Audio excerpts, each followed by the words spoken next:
Well, hey, I'm back in the shop again. I'm going to make a really short video on something people's asked me about a few times. It's a sanding board. Now, every ring, I use a sanding board to flatten it. And this is the one I use 99% of the time. If I get a ring too big for that one, I use this one. These are the only two I've ever used, and I made a bunch of them different grits. So this one here needs to be replaced. Let's face it. 10 years using it on every ring, you just about had it. So when I was at Klingspor, I bought some sandpaper to use, 60 grit, 80 grit, 100 grit, 120. And I'm going to make two new ones this size here, because this is a perfect size I like most of the time. And like I said, I made a bunch of them, and these are the only two I ever use. This one I use 90%. So I'm going to cut these down to that size. I'm going to take the paper on them off. I'm going to put these papers on. Now I re-rolled these papers. They're rolled up. I'm re-rolling them backwards, trying to get them flattened a little bit. And then I'm going to have to use rubber glue on them. So, first thing I'm going to do is cut these down to the right size. Okay, I cut these boards to size, took the old sandpaper off of these. Grits I didn't use, really lighter grits. And I flattened them. Then I took a piece of 60 grit and cut it to the exact size. And now I got a choice.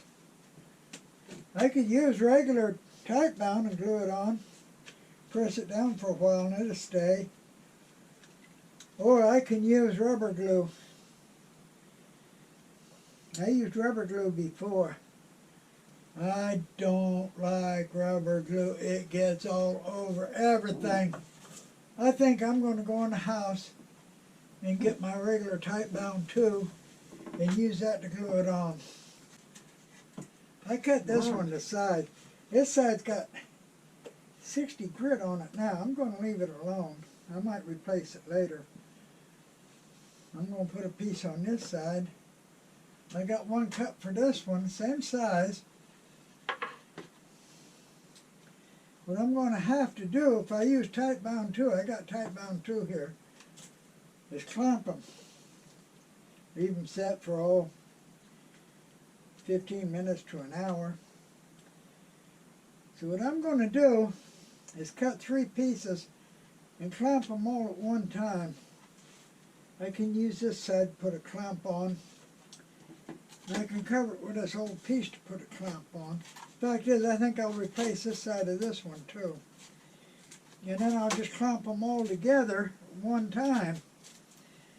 So yeah, I'm going to go ahead and cut some more. I think I'll peel this off, replace it. This is, I think, probably 320 or something, really fine. Never use it. It's useless. So I'm going to go ahead and prepare some more, and then we'll glue them all at once. Okay, I've got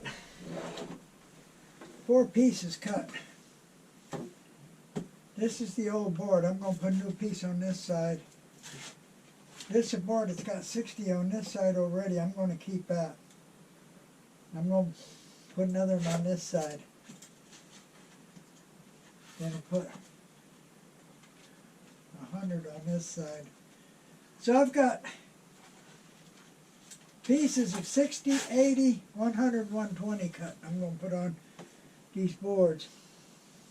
I'll never use anything finer than 120. Probably never even use a 120. So I'm going to put them glue on all of them, and I'm going to clamp them together. I'll use this as the outside to put the clamp on, and I'll use this as the outside here to put the clamp on. And then I just leave them clamped up overnight. Simple as that. Using tight bound tool. Like I said, I could use rubber glue, but it gets all over everything. I hate it. And you ask, what size actually are these boards? Little over 8 inches across and about 15.5 long. And like I said, after using them many years, this is my favorite size. Of course, when you get bigger rings, then I got to go to this big board, and of course I'm keeping it. Have to have it. So I'm going to go ahead and put glue on these, get some clamps out, and just clamp the boards together. So I use tight bound. I got them all glued up and clamped. I got to let them dry. Tight bound will sure enough hold it on. So I made 2 new boards, and I put a different backing on the old one. So we'll see if I like them or not. One other thing I got to do today, face shields. Sometimes they get scratched up. You can't see good through them. There's an easy cure for that. Real easy cure. Take your buffing wheel with a tripoli on it. That's the brown stuff. And you can buff those scratches right out in just a couple of minutes. And that's what I'm going to do before I finish today. Okay, we got my buffing system. And of course we got the brown compound, which is of course really tripoli compound, which is what it is. And of course you got what they call white diamond, which of course is actually aluminum oxide. So we're going to use the brown, which is a little bit rougher than the aluminum oxide. And we're going to polish up the face shield so I can see out of it again, nice and clear and clean. And it's real quick. Now, in actuality, I've already buffed this one pretty good, but just for show and tell. A little bit of compound.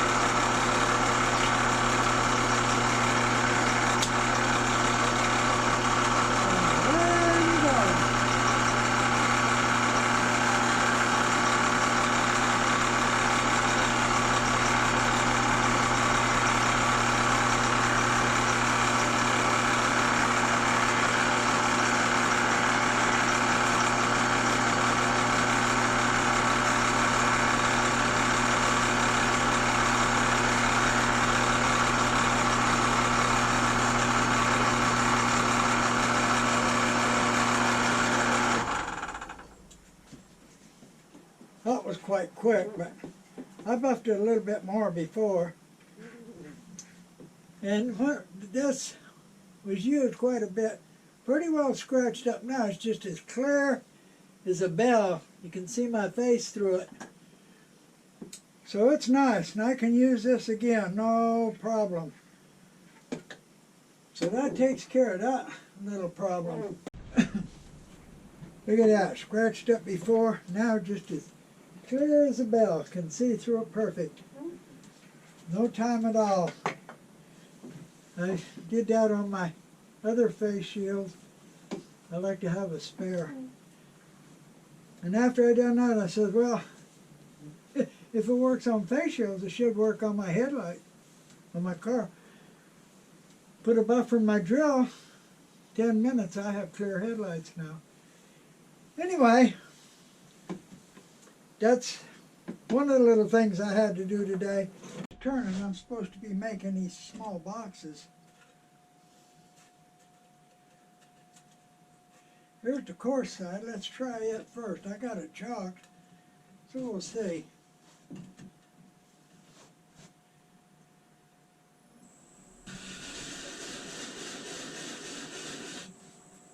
Man, I took it off fast. Flip it over to the smooth side and see if I can smooth it a little bit. Oh yeah, that's working good. Yeah, I think these new boards are going to work out just fine. So yeah, a quick little video here on making some new sounding boards. Quick and easy. And like I said, I've had many different ones, different sizes.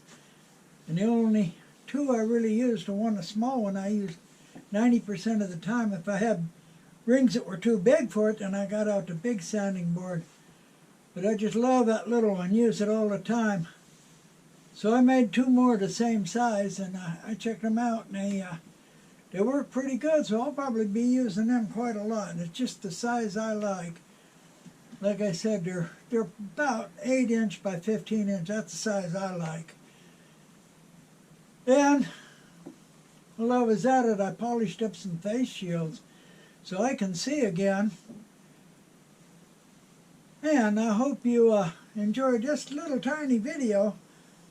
The sounding board is one of the most important tools in my shop to flatten segments with, especially open segments. They've got to be flattened every time. So it's one of the most important pieces of important tools that I have in the shop, even though it's probably the cheapest one. So thank you for watching, and come back and see my next video. I'm going to have to finish up doing these boxes I've been working on.